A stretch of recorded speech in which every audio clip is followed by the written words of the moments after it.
Head sõbrad, täna ma räägin sildadest meie elus. Pean ütlema, et Pärnu kesklinna sild, see on osa minu lapsepõlvest, noorusest ja elust. Elasin siis Tööstuse tänava alguse Sukupaari kõrval. Kõik käigud linna ja randa ja pühapäeva hommikul Enno tänava palvelasse toimusid üle selle silla. Siit ka esimene kogemus. Sild ühendab seda, mis muidu jääks lahutatuks. Kui ma 1960. aastal koos vanematega Pärnu elama asusin, viis vanem õde mind käe kõrval esimest korda üle kesklinna silla. Mäletan seda hirmu, mis mind valdas piirde võre vahel alla tumedasse sügavusse vaadates. Samas oli ikkagi hea ja turvaline tunne, et õde hoidis käest kinni.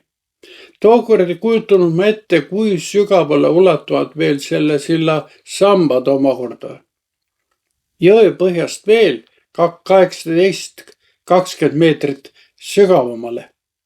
Võrdluseks olgu öeldud, et Ülejõe põhikool ehk 4. keskkool, mille enim lõpetasin, on samuti umbes 20 meetrit kõrge.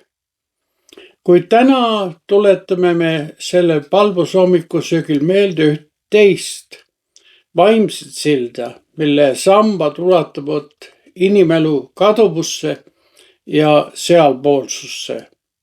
Nii nagu kesklinna sild toetub pea 20 meetri sügavusse ulatuvatele sammastele, toetub meie elu ja ususild silmale nähtamatutele alussammastele. See sild ei ühenda linnajagusid, vaid inimesi Jumalaga. 40 päeva tagasi tähistasime 2 ristiusu kõige olulisemat püha, Suur Reedet ja ülestõusmispüha. Need on nagu hiiglasliku silla alussambad.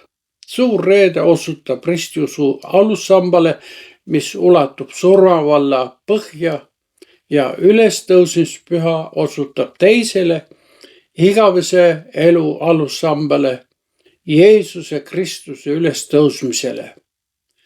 See sild viib surmast ellu, süüst vabadusse, üksindusest osadusse, meeleheitest lootusesse. Nagu ütleb apostel Paulus 1. Timoteuse kirja 2. peatükis 5. salmis, üks on vahendaja Jumala ja inimeste vahel, inimene Kristus Jeesus.